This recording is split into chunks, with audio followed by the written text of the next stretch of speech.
Welcome, and thanks for joining us for this special episode in our series on the Georgia Early Learning and Development Standards, or as we call them, the GELDS. My name is Laura Evans, and I'm the Standards Coordinator at Bright from the Start, Georgia Department of Early Care and Learning.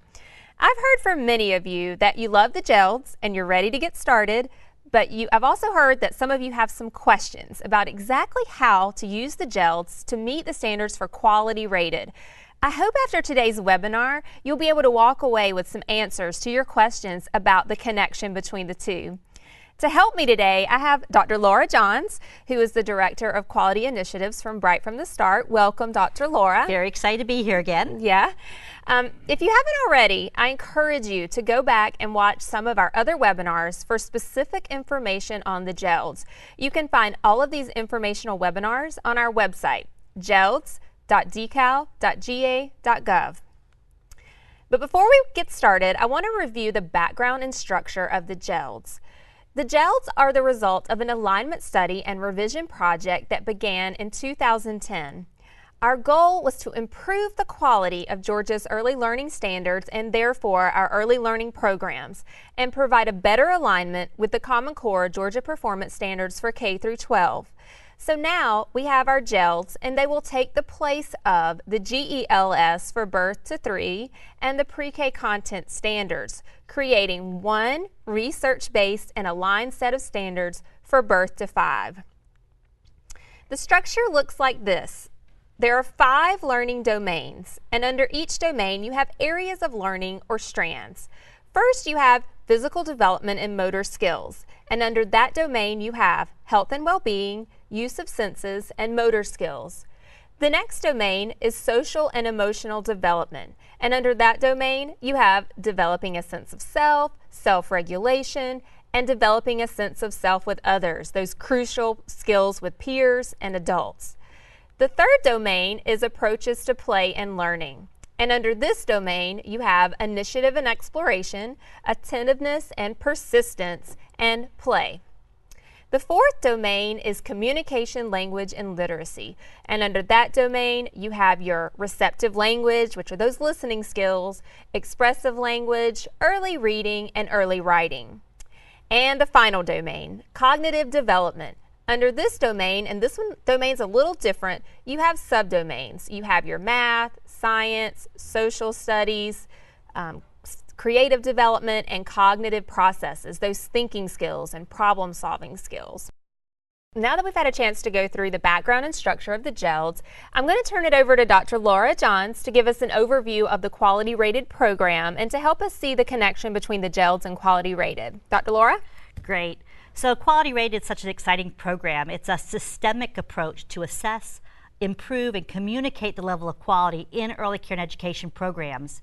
In September 2006, stakeholders from around the state began gathering to design a systemic approach to enhancing the quality of Georgia's early care and education system.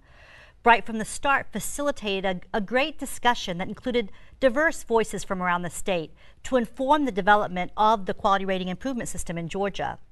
Stakeholders included ECE providers, resource and referral agencies, advocacy groups, provider associations, foundations, higher ed faculty, Head Start school systems, faith-based providers, state agencies. And there are 3 levels designated by Quality Rated, 3 stars, 1, 2, and 3 stars. Our system has 2 ways of looking at quality: process quality, which uses the environment rating scales, and structural quality, which is measured using a portfolio submitted by programs. Now, there are many benefits to having a quality rated program. Number 1, it improves the quality of early care and education programs through the alignment and coordination of system-wide initiatives. Ratings that reflect quality indicators that enhance children's development and promote school readiness. It increases the quality of early care and education services. It increases parents' understanding and helps them make a better choice about where to place their child in a high-quality program. And of course, Quality Rated also supports professional development. We have a lot of opportunities for early care and education practitioners and providers. The Quality Rated program has 5 program standards. Standard number 1 is staff qualifications. That's a really important part of educational quality. Standard number 2 is child health, nutrition, and physical activity. Standard 3 is family engagement. Standard 4 is intentional teaching practices. And Standard 5 is ratio and group size requirements. But today we're really only going to focus on that standard, Standard 4. And this sounds to me like a good place for the GELDS to come in, right, Dr. Laura? Absolutely. That's exactly right. This standard really respects the fact that programs have many choices when it comes to the curriculum they implement. Points are earned in this area based on the program's ability to show a direct alignment between a developmentally appropriate curriculum, the Georgia Early Learning and Development Standards, lesson planning, assessment. I mean, it's really critical that programs show intention and responsiveness to the holistic developmental needs of children at each age level. Evidence for this standard must be descriptive and address all learning domains. But let's hear from some teachers about what they have to say about intentional teaching practices. Yeah, I had a great opportunity to sit down with a few programs and talk about this idea of quality and how the GELDS can support the quality rated program and how important it is to plan with intentionality. Let's take a look. Quality Rated is a voluntary program that Georgia has instituted. The providers have a choice whether or not to get in the program, and I just happen to choose to be in the program. Hello, how are you? Hello, how are you? Hello, how are you? How are you today? It's good to see. Connor at school is good to see. Connor at school is good. I am one that likes to do things that are a challenge to me, and when I have to do a quality rated program, then that means I have to step it up. And because I like to be challenged, I think that the children should get everything that they can, and therefore I seek out additional things to do for the children. Where are you going to put the sun, Skylar? Place the sun up here. Okay, you're going to put it there? Okay. And since you guys said sunny and cloudy, Mackenzie, can you put the clouds up for me? Okay. Now, if it's going to be cloudy and sunny outside, what? I think it's very important, the quality rated program, because for one, they help the providers to get the materials that's needed to help the children. And not only that, but because the parents, my parents at least, got involved with me getting the rating that I got. Without my parents, I would not have been able to actually get the quality rated that I got. It's a family thing. All my parents and myself are extended family. It's important for the parents to choose a center that's quality rated because they know then that the provider is going to give the best that there is. The high quality rated programs, they will use the GELDS, which keep you on track with what a child should be able to do and can do. Would you rather be a cat or a dog, Skylar? Cat. A cat? Why? It's our meow, meow, meow. You said meow. All right. And a quality rated program versus a non-quality rated program, the standards are different. For a quality rated program, the standards are higher. I think that Georgia should have a good set of standards so they can hold all schools accountable for the children. And it helps with the development of the kids so they know where the kids are at each level from 0 to 5 years of age. I'm doing blue now in the castle. Yes? Yeah, Oh, I'm doing that. okay. And what color is this? Green. That's what? Blue. That's blue. And this is what? Green. Green, very good. The first thing I do when I'm planning for a week, I make sure I grab my GELDS. The GELDS is the most important thing to have at hand. I love that. What letter is that? Remember A. A. Very good. You made an A. I take in consideration what the weather is going to be like. I take in consideration each individual child, what their interests are, and I build upon that. I build upon what's going on in the community, what's going on in the calendar year, what season it is. I include all that in my planning. I think it's important that Georgia have a consistent set of early learning standards for all programs so that all children have an equal playing field, so that we're all on the same page and we're making sure that all children are given the same opportunities. Now take this and push this down. Yep. Keep going. Push more. What do you have? You have a duck. You do have a duck. Okay. A number of years ago when the GELS first came out, we were in the process of revisiting our curriculum, and GELS came out and we were like, we don't have to reinvent the wheel, you know, this is wonderful. And being a faith-based program, as there are many, every school has its own culture, we needed to put our culture in it too. So we used the GELS as well as the other things that we felt were important, that were unique to our program, and we did some staff training on intentional teaching. That's an evacuation route, I think. What do you think?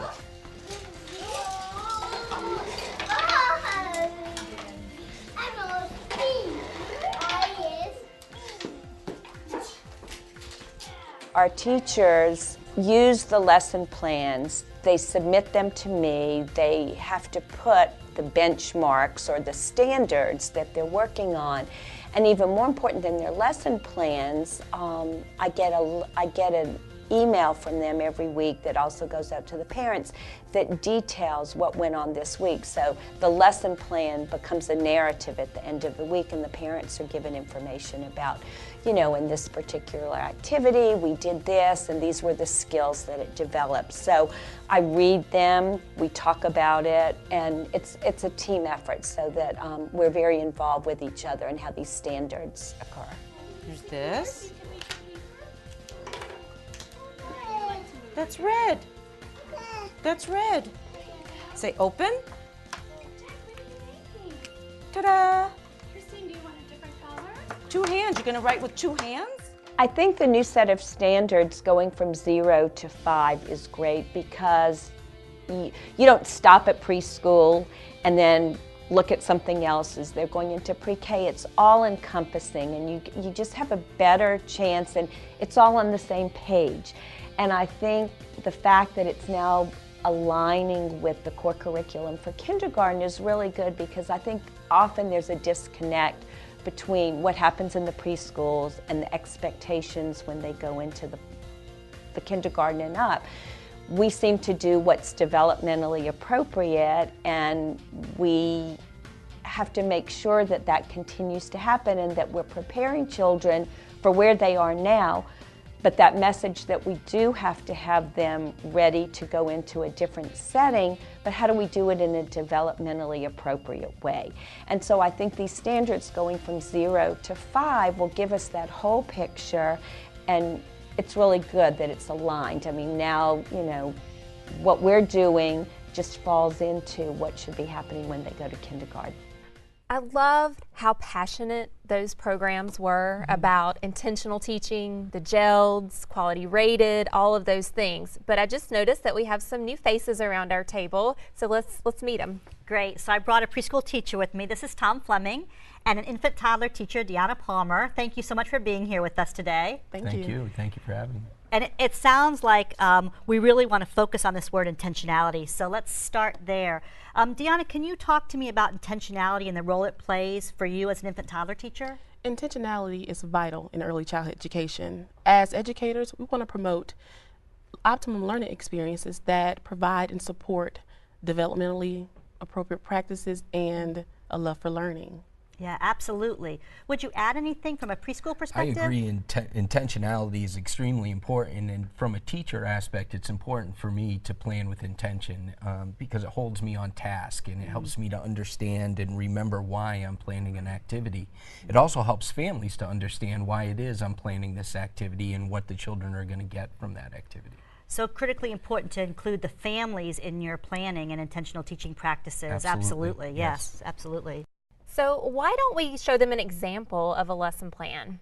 Absolutely. So I brought a lesson plan with me today, and I want to make sure that people recognize that this lesson plan is just a sample.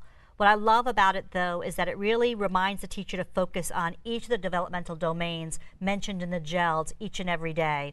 So it goes over the physical development domain, the social emotional development domain, approaches to play and learning, communication, language, and literacy, and cognitive development. And that's where you have those subdomains, those disciplinary areas, right? You Absolutely. have your math, social studies, science, cognitive processes, creative development. Absolutely. So if I was a teacher, I could make sure I made this space a little extra big so that I could write all of those domain subdomains. That's a good idea. So why don't we practice just putting some activities on our lesson plan?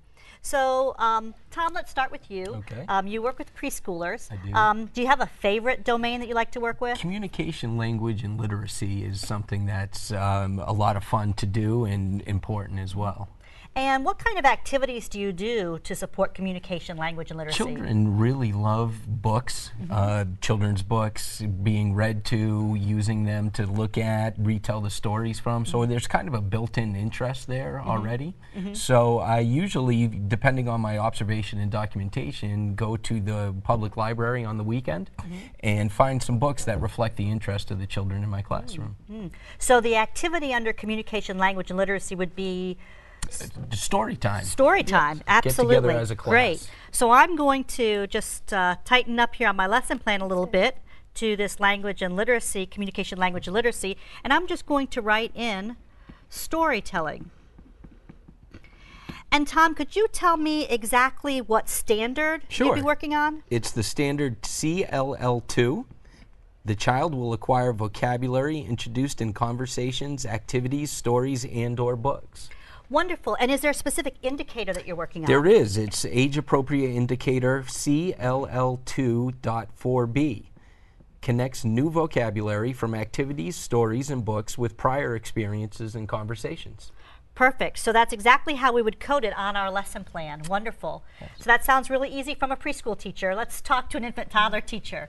So do you have a favorite developmental domain that you like to work on with your infants and toddlers? I do. Approaches to play and learning. Ah, very nice. Approaches to play and learning. And what type of activities do you do to support that domain? We could focus on the block area. The block area. So that's crazy that you mentioned the block area, because I bet many teachers are saying, the block area, isn't that math, science? Isn't that a different domain than approaches to play and learning? How does that fit into approaches to play and learning? The block area encourages persistence. Oh, okay, absolutely. So I'm going to move over to my lesson plan, and I'm going to be place in here, play with blocks. And could you tell me, when you're playing with blocks, what exact standard are you working on? Standard APL 3. The child will sustain attention to a specific activity and demonstrate persistence. Great. And is there a specific indicator? There is. APL 3 1A engages and persists with the activity, toy, or object.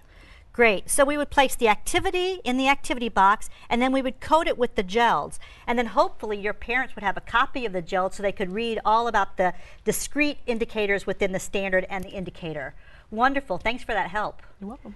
That's great. And also, let's emphasize that you could use several GELDS indicators for a specific activity. So she could use a math indicator or another indicator along with approaches to play and learning in the block area. Isn't that right? Yeah, so teachers should not be afraid to use that lesson plan to show parents how they activities cross multiple domains and multiple indicators. So that's why it's important that a teacher really understands that the lesson plan is a tool to really show parents and to help themselves realize that what they're doing in the classroom is very intentional and learning focused. Okay, great.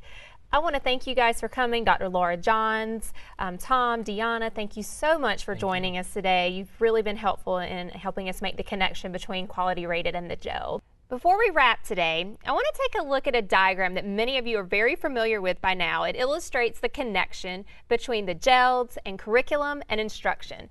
So you start off with your GELDS, your Georgia Early Learning and Development Standards, and your GELDS drive your decisions on curriculum and assessment. So based on your GELDS, you decide your lesson plans, your activities, and your assessment. You look at your observations to see if your children are meeting the GELDS, or if you need to go back and reteach some skills.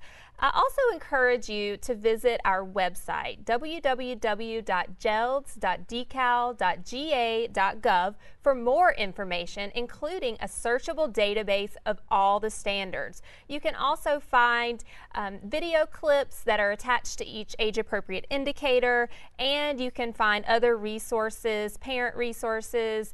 You can find some more of these wonderful webinars that we've done about the GELDS. Well, that's it for today. I want to thank Dr. Laura Johns and our other guests for joining me. Until next time.